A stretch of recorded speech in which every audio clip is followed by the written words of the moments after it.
आइए जानते हैं कि कलयुग कहाँ कहाँ पर रहता है, सिर्फ एक स्टोरी के माध्यम से। तो फ्रेंड्स, मेरे साथ इस वीडियो के एंड तक बने रहे। परीक्षित जी महाराज अर्जुन जी के पुत्र और वीर अभिमन्यु के पुत्र हैं। पांडवों के स्वर्ग जाने के पश्चात राजा परीक्षित जी ऋषि मुनियों के आदेश अनुसार धर्म पूर्वक शासन करने लगे। उनके जन्म के समय ज्योतिषियों ने जिन गुणों का वर्णन किया था, वे समस्त गुण उनमें विद्यमान थे। उनका विवाह राजा उत्तर की कन्या इरावती से हुआ। उससे उन्हें जन्मेजय आदि 4 पुत्र प्राप्त हुए। इस प्रकार वे समस्त ऐश्वर्य भोग रहे थे। आश्चर्य कृप को गुरु बनाकर उन्होंने जाह्नवी के तट पर 3 अश्वमेध यज्ञ किए और उन यज्ञों में अनंत धन राशि ब्राह्मणों को दान में दी और दिग्विजय हेतु निकल गए।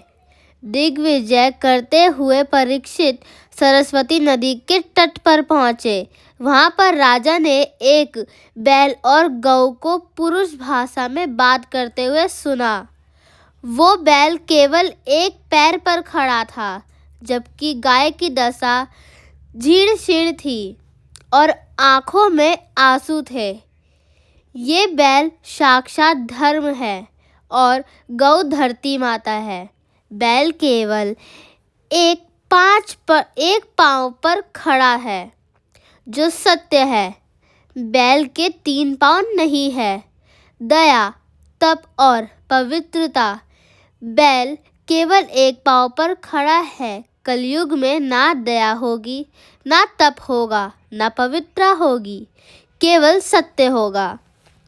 बैल गाय से पूछता है कि हे देवी पृथ्वी, तुम्हारे मुख मलिन क्यों हो रही है? किस बात की तुम्हें चिंता है? कहीं तुम्हें मेरी चिंता तो नहीं कि अब मेरा केवल एक पैर ही रह गया है, या फिर तुम्हें इस बात की चिंता है कि अब तुम पर शूद्र राज्य करेंगे? पृथ्वी बोली, हे धर्म, तुम सब कुछ जानकर भी मुझसे मेरे दुख का कारण पूछते हो। सत्य, पवित्रता, क्षमा, दया, संतोष, त्याग, शम, दम, तप, सरलता, क्षमता, शास्त्र विचार, उपरति, तितिक्षा, ज्ञान, वैराग्य, शौर्य, तेज, ऐश्वर्य, बल, समृद्धि, कांति, कौशल, स्वतंत्रता, निर्भयता, कोमलता, धैर्य, साहस, शील, विनय, सौभाग्य, उत्साह, गंभीरता, कीर्ति, आस्तिकता, स्थिरता, गौरव, अहंकारहीनता आदि गुरु से युक्त भगवान श्री कृष्ण के अपने धाम चले जाने के कारण मुझ पर घोर कलयुग गया है। मुझे तुम्हारे साथ ही साथ देव, पितृगण, ऋषि, साधु, सन्यासी आदि सभी के लिए महान शोक है।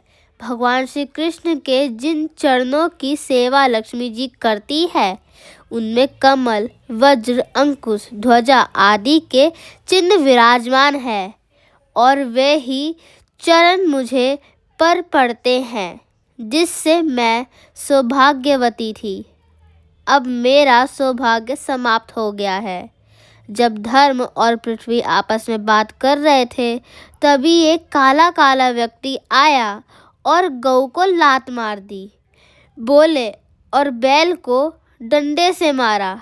महाराज परीक्षित अपने धनुष बाण को चढ़ाकर मेघ के समान गंभीर वाणी में ललकारे, रे दुष्ट, पापी, नराधम, तू कौन है? इन निरीह गाय तथा बैल को क्यों सता रहा है? तू महान अपराधी है। तेरे अपराध का उचित दंड तेरा वध ही होगा। मैं तुझे जीवित नहीं छोड़ूंगा। इतना कहकर राजा परीक्षित जी ने उस पापी को मारने के लिए अपनी तीक्ष्ण धार वाली तलवार निकाली। वो व्यक्ति डर गया और परीक्षित जी महाराज के चरणों में गिर गया और क्षमा मांगने लगा। वो बोला कि मैं कलयुग हूँ। श्री कृष्ण के जाने के बाद अब द्वापर युग खत्म हो गया है और कलयुग का आगमन हो गया है। अब मेरा राज चलेगा। राजा परीक्षित जी बोले, अधर्म, पाप, झूठ, चोरी, कपट, दरिद्रता आदि उनके उपद्रवों का मूल कारण केवल तू ही है। अतः तू मेरे राज्य से तुरंत निकल जा और लौटकर फिर कभी मत आना। इस पर कलयुग बोला कि मैं कहाँ जाऊँ? जहाँ तक सूर्य और चंद्रमा का प्रकाश है, मुझे आप धनुष बाण के लिए दिखाई देते हो। अब मुझ पर दया करके मेरे लिए कोई तो स्थान बताइए ना। परीक्षित जी बोले कि आपके अंदर केवल और केवल अवगुण ही है। अगर एक भी गुण है तो बता, मैं फिर तुझे कोई स्थान अवश्य दूंगा। इस पर कलयुग थोड़ा खुश हुआ और बोला, हे महात्मा, आप बड़े दयालु हैं। माना कि मेरे अंदर अवगुण ही अवगुण है, लेकिन एक सबसे बड़ा गुण है। कलयुग में केवल भगवान नाम, हरि नाम से ही मुक्ति संभव है। भगवान को पाने के लिए कोई लंबे चौड़े यज्ञ, हवन, पूजा और विधि विधान की जरूरत नहीं पड़ेगी। मानो रामचरितमानस की ये चौपाई ये सार्थक हो रही है। कलयुग केवल नाम आधारा। सुमीर सुमीर नर उतरहि पारा। कलयुग इस तरह कहने पर राजा परीक्षित सोच में पड़ गए। फिर विचार करे और उन्होंने कहा, हे कलयुग, धूत, जुआ खाना, मद्यपान, मदिरालय, परस्त्रीगमन, वैशाल्य और हिंसा, कसाई खाना, इन 4 स्थानों में असत्य, मद, काम और क्रोध का निवास होता है। इन 4 स्थानों में निवास करने की तुम्हें छूट देता हूँ।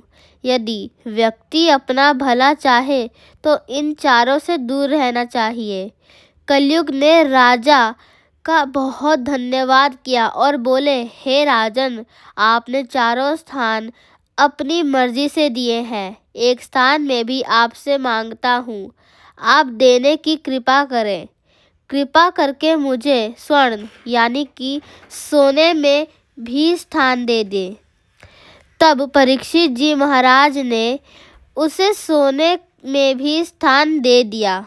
गुरुदेव बताते हैं कि सोने का मतलब ये नहीं कि जो आप सोना पहनते हो उसमें कलयुग है, क्योंकि भगवान कृष्ण ने खुद बोला है, धातुओं में स्वर्ण मेरी स्वरूप है।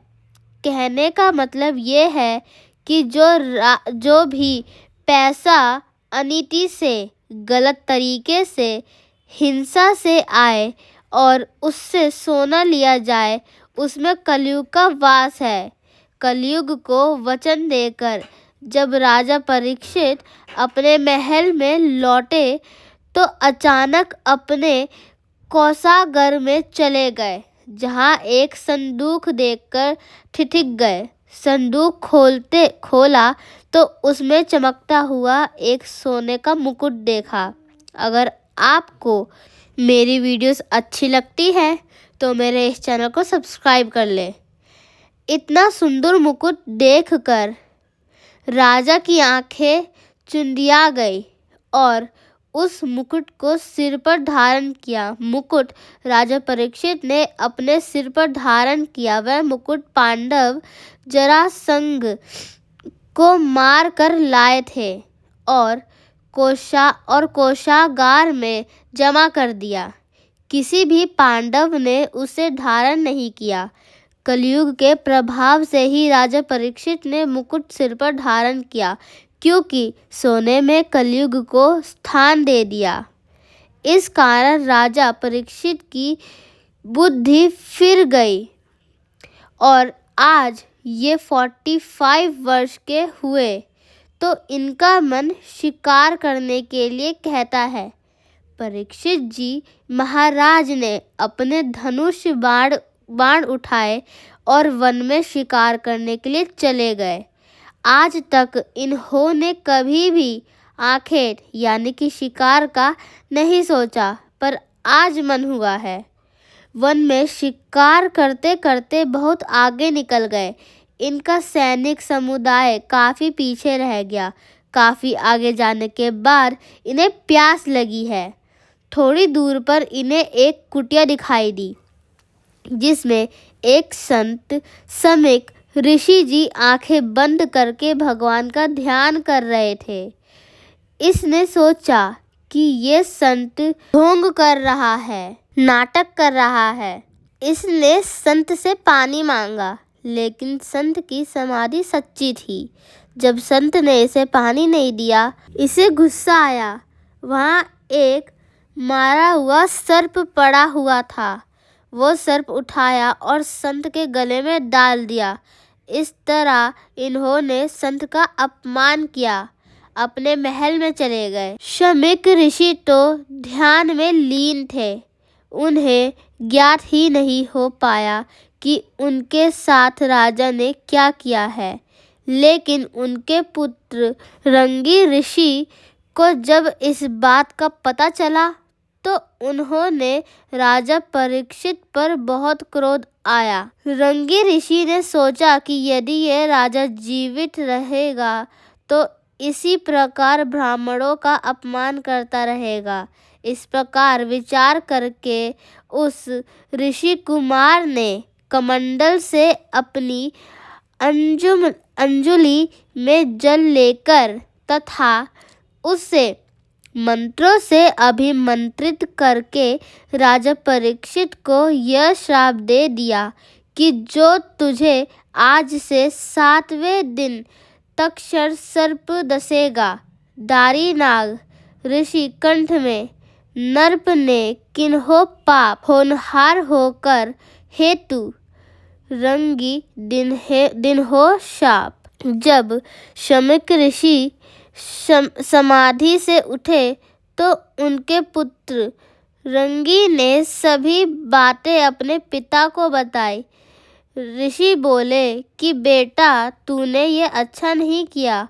वो एक राजा है और राजा में रजोगुण आ सकता है, पर तू एक संत का बेटा है।